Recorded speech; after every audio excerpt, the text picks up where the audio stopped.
Shalom, shalom. Bonjour à tous et bonjour à toutes.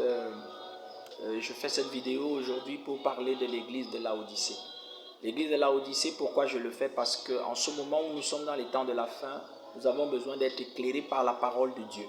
Si nous sommes éclairés par la parole de Dieu, je crois que nous n'allons plus nous égarer, nous allons rester plus proches de Dieu dans notre façon de faire et dans notre façon de comprendre Dieu. Alors, l'église de Laodicée, nous allons nous intéresser au chapitre 3, du verset 14 jusqu'au verset 21. Je vais lire. La parole de Dieu dit: à l'ange de l'église de Laodicée, écrit: voici ce que dit celui qui s'appelle Amen, le témoin digne de foi et véridique, celui qui a présidé à toute la création de Dieu. Je connais ta conduite, je sais que tu n'es ni froid ni bouillant. Ah, si seulement tu étais froid ou bouillant. Mais puisque tu es tiède, puisque tu n'es ni bouillant ni froid, je vais te vomir de ma bouche. Tu dis, je suis riche, j'ai amassé des trésors, je n'ai besoin de rien. Et tu ne te rends pas compte que tu es méprisable et pitoyable, que tu es pauvre, aveugle et nu. Et tu ne te rends pas compte que tu es méprisable, pitoyable, pauvre et aveugle et nu. C'est pourquoi je te donne un conseil. Achète chez moi de l'or épuré au feu pour devenir réellement riche. Des vêtements blancs pour te couvrir afin qu'on ne voit pas ta nudité. Alors, et un collier pour soigner tes yeux afin que tu puisses voir clair. Moi, ce que j'aime, je les reprends et je les corrige. Fais donc preuve de zèle et change. Voici, je viens devant la porte et je frappe. Si quelqu'un entend ma voix et ouvre la porte, j'entrerai chez lui et je dînerai avec lui et lui avec moi. Le vainqueur, je le ferai siéger avec moi sur mon trône, comme moi-même je suis allé siéger avec mon Père sur son trône, après avoir triomphé et remporté la victoire. Que celui qui a des oreilles écoute ce que dit l'Esprit à l'Église. Alors, cette parole semble bizarre. Elle semble dire que l'église, qui a reçu la dernière lettre, était l'église de Laodicée et que cette église n'avait rien de très bon. Et selon l'histoire de l'église, lorsqu'on entre dans l'étude de l'histoire de l'église, pour ceux qui ont fait théologie, ils savent très bien que l'église de la fin est celle de la fin des temps, est celle de Laodicée selon les lettres qui ont été faites. Parce que lorsqu'on regarde les événements de l'évolution de l'Église, chaque événement qui est arrivé, chaque reproche ou chaque appréciation dans les lettres correspondait effectivement à divers bouleversements ou alors à divers schismes qui ont eu lieu dans le temps de l'Église. Et donc l'Église de Laodicée est l'Église des fins des temps. La fin des temps, c'est-à-dire que les périodes de la fin dans lesquelles nous sommes. Et cette période part du réveil qu'il y a eu en 1844, quelque part dans le monde. Et ce réveil, quand il a compris le corps, alors quelque chose de nouveau a commencé. Le Saint-Esprit a recommencé à se manifester puissamment. Mais maintenant, Dieu dit dans sa lettre qu'il reproche à cette église d'être froide. De ne pas être froide, de ne pas être chaude, mais d'être tiède. C'est-à-dire le froid et le chaud au même moment. Or, il préfère qu'on fasse un choix. Qu'on soit on est froid, soit on est chaud, soit on est bouillant du moins. Alors, que veut dire être froid? Les œuvres de la froideur sont les œuvres de la chair. La froideur est la représentation des œuvres de la chair, c'est-à-dire que c'est l'œuvre du péché. Et l'œuvre du péché, nous savons tous que le salaire du péché, c'est la mort. Alors, cette œuvre qui se manifeste dans l'impudicité, l'impureté, la dissolution, l'idolâtrie, la magie, l'inimitié, les querelles, les jalousies, l'animosité. Bon, nous savons toutes ces choses-là. C'est l'œuvre de la chair. Et maintenant, nous avons l'œuvre de l'esprit, qui sont les œuvres bouillantes.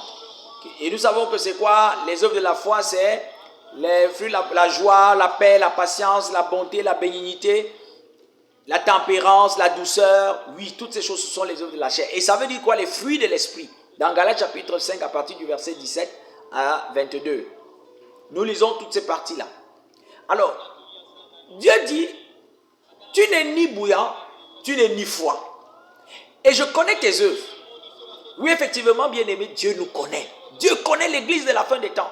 Cette église aujourd'hui que nous sommes, à la fois elle est réveillée, elle est non réveillée et tout ça. Et c'est la cacophonie totale. Nous croyons justement que nous pouvons tromper Dieu, mais on ne trompe pas Dieu. Quand on observe le monde aujourd'hui et l'église particulièrement, ça donne envie de vomir.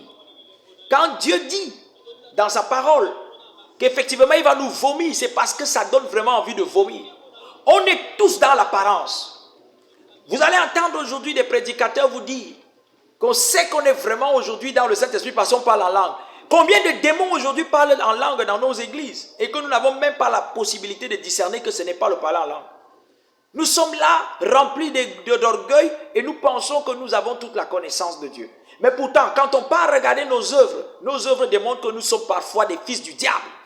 Oui, il y a beaucoup qui sont dans l'église. J'ai vu des vidéos où un homme de Dieu prend de l'eau, il met dans sa bouche et il souffle ça, il crache ça dans la bouche des autres. S'il a la tuberculose, il va transmettre ça à tout le monde. S'il a une maladie infectieuse, il va transmettre tout ça au nom du Saint-Esprit. Quel Saint-Esprit amène les gens à faire des choses pareilles? Comment est-ce qu'on peut expliquer les prophètes qui passent le temps à coucher les femmes de truie, les pasteurs, tout le temps en train d'enceinte les enfants de truie, en train de détruire des vies? Ça, ce n'est pas l'église que Dieu veut. Mais en apparence, ils ont l'air d'être bien. Ils sont pourtant dans les œuvres du froid et du chaud. On est spirituel à l'église. On est spirituel pendant les programmes. Mais on n'est pas spirituel dans la vie d'obéissance. On n'est pas spirituel dans l'obéissance à Dieu. Comme Jacques le dit, nous ne devons pas être ces fidèles qui viennent écouter et se bornent seulement à écouter la parole de Dieu, mais nous devons aussi les mettre en pratique. Il faut que ça change. Il dit que nous sommes tièdes. Les œuvres tièdes, c'est lorsque le péché est mélangé dans la vie d'une personne qui prétend être spirituelle. Ça veut dire quoi? Il est complètement hypocrite. Il paraît spirituel, mais au fond, il est totalement charnel. C'est pourquoi, toi qui écoutes cette vidéo, réfléchis. Es-tu tiède? L'église de la fin est tiède. Nous parlons alors, nous sommes spirituels, nous avons des visions, nous avons des révélations. Ce n'est pas la révélation. N'oubliez pas Matthieu chapitre 7 qui dit, Jésus dira à beaucoup, ils diront, Seigneur, Seigneur, j'ai chassé les démons en ton nom. Il leur dira, reculez, retirez-vous de moi. Ils feront beaucoup de miracles en son nom. Il y a des miracles dans l'église de Laodicée. Oui, l'église de Laodicée pense qu'elle est riche, mais pourtant elle est pauvre. Écoutez bien ce qu'il dit. Il dit, puisses-tu être froid? Mieux vaut aussi c'est que tu es froid. Tu choisis une fois d'être froid. Si tu es dans le péché, reste dans le péché. Arrête de faire croire aux gens que tu es spirituel alors qu'en réalité tu es charnel. La fornication c'est dans l'église. L'adultère c'est dans l'église. Les pasteurs, les prophètes, tous ils sont pour la plupart. Pas tous totalement mais la plupart. Les anciens dans les chorales ça ne va pas du tout. Parce que les gens ne respectent pas la parole de Dieu. C'est pourquoi changeons. Parce que nous risquons de nous retrouver en train de croire que nous sommes bien pour le ciel. Oh le salut, nous prêchons le salut, nous prêchons la révélation, nous prêchons la fin des temps et tout, mais pourtant être rejeté à la fin. C'est pourquoi il faut réfléchir et il faut se poser des questions. Suis-je vraiment sincère avec Dieu? Est-ce que ma vie est conforme à la volonté de Dieu? Cela nous permettra de sauver nos vies. Bien-aimés, ne soyons pas de ceux qui auront prêché et après auront perdu tout. Que le Seigneur nous aide et que le Seigneur nous fortifie. Toi qui auras écouté ce message, pose-toi la question. Tu es Laodicée? Tu crois être riche? Tu crois que tu vois? Alors que peut-être toutes ces révélations ne sont pas du tout de Dieu. Fais attention.